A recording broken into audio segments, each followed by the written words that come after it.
Hello दोस्तों, कैसे हैं आप सभी। मैं स्वागत करता हूं आपके मेरे चैनल पर जिसका नाम है लीगल पेडागोजी। दोस्तों, वैसे तो हम इस चैनल पर खाली लॉ रिलेटेड सारी बातें करते हैं और लॉ एंट्रेंस प्रिपरेशन पे हमारा ध्यान रहता है, पर मैंने सोचा कि ये वाला टॉपिक आपसे डिस्कस किया जाए। थोड़ा बहुत इंटरनेशनल रिलेशंस को हम समझें इस टॉपिक से रिलेटेड। अगर आपको ये वीडियो पसंद आएगी तो और मैं डिटेल में बता दूंगा कि इसराइल और पैलेस्टीन के बीच में डिस्प्यूट आखिर में है क्या। पर आज हम समझेंगे कि भाई सब लोगों को लगा था कि इंडिया इसराइल का सपोर्ट करेगा, पर इन द एंड इंडिया ने बोला कि नहीं, हम पैलेस्टीन का सपोर्ट करते हैं।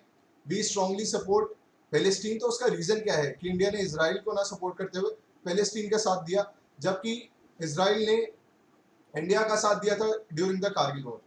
तो आइए दोस्तों, सबसे पहले हम जानते हैं, और ये चीज़ों को समझने से पहले ये बहुत ज़रूरी होता है कि हम पूरे इंटरनेशनल डिप्लोमेटिक रिलेशंस को जानें कि क्या रीज़न हो सकता है कि इंडियन गवर्नमेंट ने पैलेस्टीन का सपोर्ट लिया और इसराइल का नहीं लिया। पहली बात तो मैं आपको बताना चाहूँगा कि इसराइल और पैलेस्टीन का जो डिस्प्यूट है वो कोई धर्मों का युद्ध नहीं है, वो कोई धर्मों के आधार पर लड़ाई नहीं हो रही है, वो एक लैंड का विवाद है, ज़मीन का विवाद है वो। तो उसको धर्म से ना जोड़ा जाए मेरे हिसाब से। और क्यों इंडिया ने सपोर्ट लिया पैलेस्टीन का, उसका पहला रीजन तो ये है कि अगर पैलेस्टीन का सपोर्ट वो ना लेते तो आपको पता होगा कि 1947 तक पैलेस्टीन के पास आप मानिए इतना एरिया था। पर समय के साथ इसराइल क्या करता गया, युद्ध करता गया और उनका एरिया ऑक्यूपाई करता गया। अब इतना सा कुछ एरिया पैलेस्टीन के पास रह गया इस पूरी टेरिटरी में, और कोने में है कहीं हमास, जहां से बम के गोले दागे जा रहे हैं इस समय। कोने में हमास है और बाकी सब ये जितना भी आप एरिया देख रहे हैं ये इसराइल है। तो समय के साथ साथ वॉर करता गया इसराइल पैलेस्टीन के अगेंस्ट, और पूरे एरिया को ऑक्यूपाई करता गया, और आखिरी में पैलेस्टीन इतने एरिया में सिमट गया है।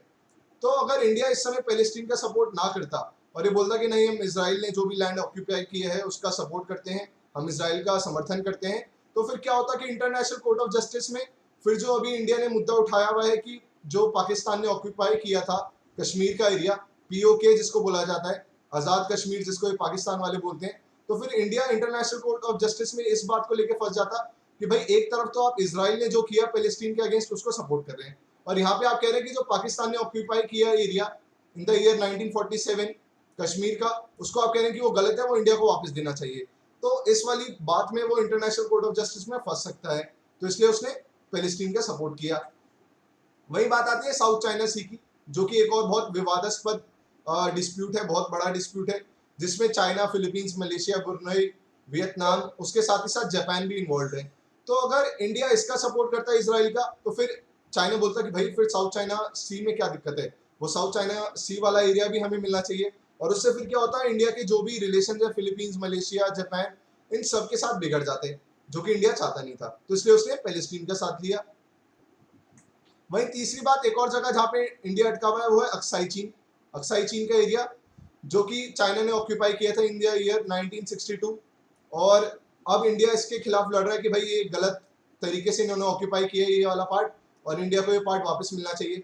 तो अगर इंडिया एक तरफ ये सपोर्ट करेगा कि इसराइल ने जो जमीन हथियाई है पैलेस्टीन की वो ठीक है, तो फिर वो यहाँ पे फंस जाएगा कि फिर चाइना बोलेगा कि भाई एक तरफ तो आप सपोर्ट कर रहे हो इसराइल को वहां पे, और यहाँ पे आप कह रहे हो कि नहीं, जो हमने एरिया ऑक्यूपाई किया वो गलत है। तो अक्साई चीन को भी इंडिया को वापस चाहिए, तो इसलिए वो इसराइल का सपोर्ट कर ही नहीं सकता था। तो अब जान लेते हैं एक और बात, वीटो पावर, जो कि आपको पता ही होगा कि 5 देशों के पास है, UK, US, Russia, China, France. तो 5 देशों के पास है, तो इंडिया को भी वीटो पावर चाहिए। और वीटो पावर लेने के लिए जरूरी है कि इंडिया के पास कम से कम 130 देशों का समर्थन हो, और टोटल कंट्रीज जो है यूएन में वो 193 है। तो 130 देशों का समर्थन चाहिए। और इस्लामिक कॉरपोरेशन जिसमें अरब देशों के अरब देश आते हैं सारे, तो वो पार्ट है ऑर्गेनाइजेशन ऑफ इस्लामिक कॉर्पोरेशन का, जो कि सपोर्ट करता है पैलेस्टीन को, जिसमें टर्की, सऊदी अरेबिया, ये सब इन्वॉल्व हैं। तो वो टोटल जो कॉर्पोरेशन है, जो पूरा ग्रुप है, वो 57 कंट्रीज का, जो कि पैलेस्टीन को सपोर्ट करता है। तो अगर इंडिया उसका सपोर्ट नहीं करेगा पैलेस्टीन का, तो इनका भी सपोर्ट खो देगा, अरब देशों का भी। 57 कंट्रीज उसके हाथ से निकल जाएंगी। तो फिर ये जो वीटो पावर उसको लेनी है, और 130 देशों का कम से कम सपोर्ट चाहिए, क्योंकि अगर आप 57 घटा देंगे 193 में से, तो बचेंगे 136। तो 136 में से फिर 130 देशों का समर्थन चाहिए होगा, जो कि बहुत ही नेक्स्ट टू इम्पॉसिबल लगता है। तो इसलिए उसको जरूरी था कि वो पैलेस्टीन का सपोर्ट करे, जिससे कि ये जो ग्रुप है ये भी इंडिया के सपोर्ट में रहे जब वो वीटो पावर के लिए जाए। तो पहली बात तो ये। दूसरी बात, इंडिया को जो तेल आता है वो अरब देशों से आता है, तो इसलिए भी जरूरी था कि वो अरेबिक देशों के साथ अपने संबंध को सही बना के रखे।